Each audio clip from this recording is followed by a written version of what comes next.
So I'm fascinated by several facets of this thing.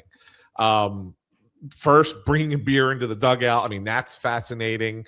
Obviously, we've yet to hear exactly what words were exchanged, and I'm not sure we ever will. I mean, Matt spent a lot of time digging into this story. It took 7 months to write. So I don't know if we'll ever get any further than what we just got. That was fascinating. The fact that he did a handwritten manifesto to try and get out ahead of the story on the day that he was released. That was kind of unexpected. Like as you try to figure out all the paths that this could have gone down, right? In explaining the departure of Nick Castellanos from the Philadelphia Phillies. I'm not sure anybody would have had that on their bingo card, a handwritten manifesto. Like really, I mean, seriously, like that was not something that I expected or I think anyone would have expected. So I found that fascinating. And I think that there's some real, criticism to be levied at the Phillies here for how they handled this. And, I look at it and say, there are real baseball reasons to move on from Nick Castellanos. And we've discussed them ad nauseum, his 2025 season. Like the one thing I've said to people, if you look at Castellanos' first 3 years here, there were frustrations. Sure, he ran hot and cold, but there were a lot of really good moments. When he was hot, he was good for this team. 2025, he never really had that. It just was not there.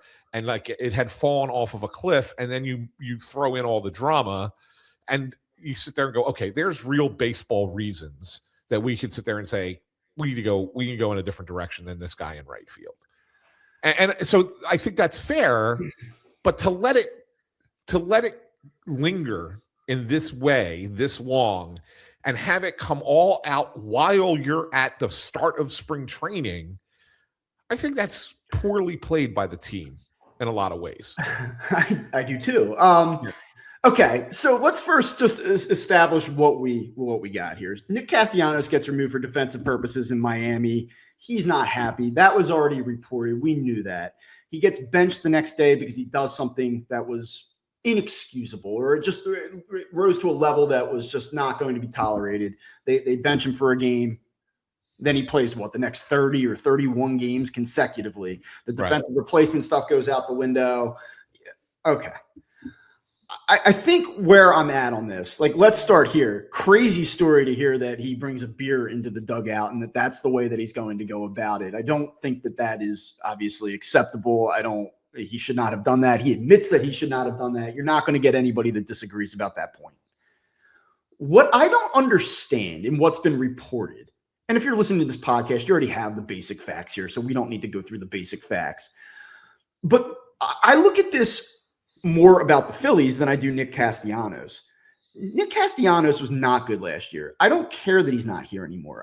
This isn't a situation like A.J. Brown and the Eagles, where if the Eagles move on from A.J. Brown, it's not like it would be like, how could you not make this work? He's a great player. You couldn't find a way? I don't care that they were unable to find a way to make it work with Nick Castellanos because he was an objectively bad baseball player last year. He was.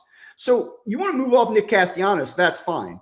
But there are so many questions that I have about the way that this went down. And the first of which is you suspended him for a game because you wanted to strategically implement something on the field that was going to help you win. And then you turn around and you play him for the next month straight without a day off. Like, if that's where you want to go, then why not go there? Why do it one time, have this blow up, and then say, oh, you know what? Never mind. We're not going to do this anymore until we do it again.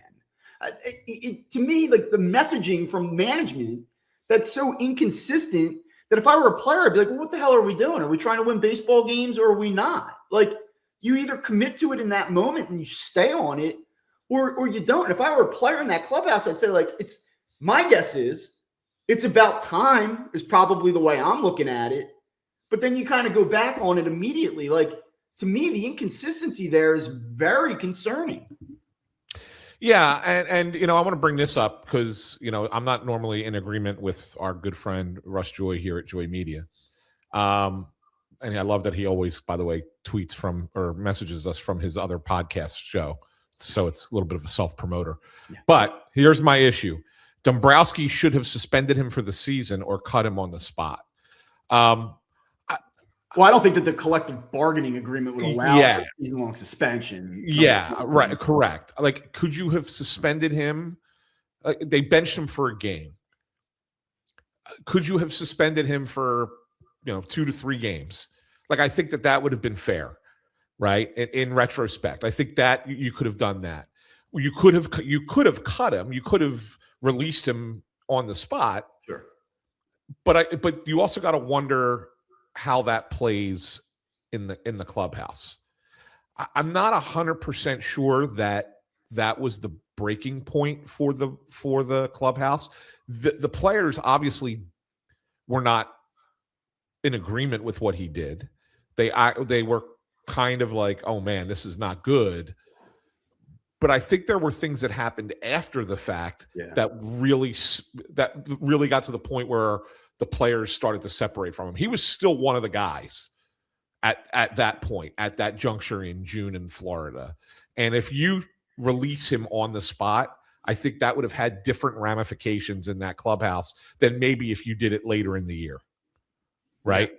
Like that's another thing. Like as you look at things progressed, once he was not responding well to being a platoon player, and he started to cause some issues with, saying Harrison Bader was unhappy when he really wasn't, and he puts the Harper thing out with Rob Manfred, right? Which that didn't go. Well, I think that it gets complicated because he's a human being, and these guys are all human beings, and it's not a black and white thing where you say like, oh, he did something really wrong, and also he was a terrible person, and everyone hated him, and nor did everyone love him, and nor did everyone agree with what he was doing. So you do have to navigate it, and it is difficult to kind of pin down like the timeline where it went past the point of acceptability. But I think you kind of come to learn when you read that Geld piece. And if you haven't read it, I highly recommend it, especially before you fire off your takes about how the Phillies did Nick Castellanos wrong. I mean, look, it's quite clear that there was a certain level of respect for Nick. And I think that there were certain guys that certainly had his back in that clubhouse, but I think it was also quite clear simultaneously that he wore out his welcome and that it probably was not going to work moving forward. I guess my question is this. Beyond the Rob Thompson stuff, Phillies basically said at the end of last year, like, we're not bringing this guy back. Now, I would argue that he probably did not have much trade value.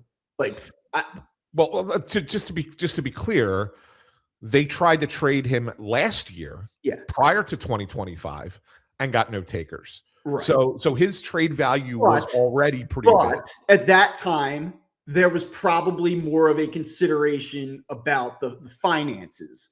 I would imagine back then that they were not, testing teams with 2 years and $40 million left saying, hey, we'll eat 35 of it. Yeah. You fast forward to now, and they were I assume that they were probably trying to find a team that would pick up $3, $4, $5 million. I mean, this was not a big ask from a financial standpoint. But to me, the question is, why kill any hope or leverage that you would have in a negotiation if you were going to hold on to him throughout the winter in the hopes that you could find a trade partner? Like, if you didn't think you were going to find a trade partner, you should have cut him 3 months ago. But you obviously thought that there was going to be some potential landing spot, some hope that you could make a move. So while I appreciate the transparency and the honesty from Dave Dombrowski, part of me simultaneously scratches my head and said, like, you had very little leverage going into this, and man, you made sure that you had zero of it by the time you started making phone calls. Yeah, well, I think that there's more to it than that, right? If I had to look at it and find a nuanced angle on it, I would sit there and say everybody around the sport knows what happened. Kind of knows what's up, right? Like, right. They know. I agree with that. People are talking. It's a very cliquey sports in general, and in all sports. And I don't think fans quite understand that as much. there's a lot of internal conversation between players on different teams, between agents and between, you know, who used to work with this guy and is friends with this guy. Everybody knows everything. So like there's no real like internal secrets on what's going on with guys. And so even if they weren't as transparent about it, even if it wasn't public, the people within the sport would have known. And so I guess I could in part understand why you don't release them right away. You try and sit there and say, let's hold on. Maybe there's a team out there that is looking for, because there's no right-handed bats in the outfield, right? We know this. We discussed this previously. Maybe there's a team who's really desperate for a right-handed bat who, after they miss out on the 3 or 4 guys that are out there, they'll say, okay, yeah, we'll settle for Nick Castellanos at $3 million, and you save $3 million.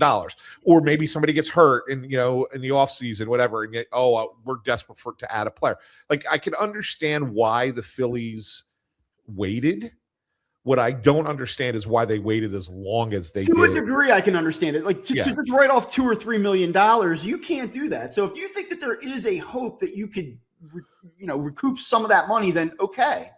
But to me, and I'm not saying that they're going to win 4 games less this season because they waited until spring training to do this, or that it's going to prevent them from, it's going to be the thing that prevents them from ultimately achieving their goals. But to me, like, isn't there an in-between where you don't allow this to be the story that opens your camp, where you have this cloud hanging over you and this distraction hanging over you? And I know it's February 13th and you have 6 weeks, 7 weeks to overcome the distraction. I get it, but what a weird way to set the stage for your season. I'm in agreement with you. And that's where by January 10th, if I'm not getting anything, Christmas goes by, all the meetings have gone by, I'm starting to understand where the shape of the market is. I go, this probably isn't happening. Is it really worth the $2 million to me now to drag this on for another month and have this story come out the way it does? Right. And that's the thing. I get the sense, Bob, that even if you would have waited up until last week, like right before, the week before spring training opens, and then you released him last week, get the story, it gets out there, whatever. But then when you go in, you show up at spring training, pitchers and catchers, it's not dominating the conversation. We were talking about the players that are down there and getting ready for the season and all that. Instead, you have like a 48-hour, 72-hour cycle here while you're in camp where it is a distraction. And that's where I think that the Phillies misplayed this. I think that they could have done this sooner.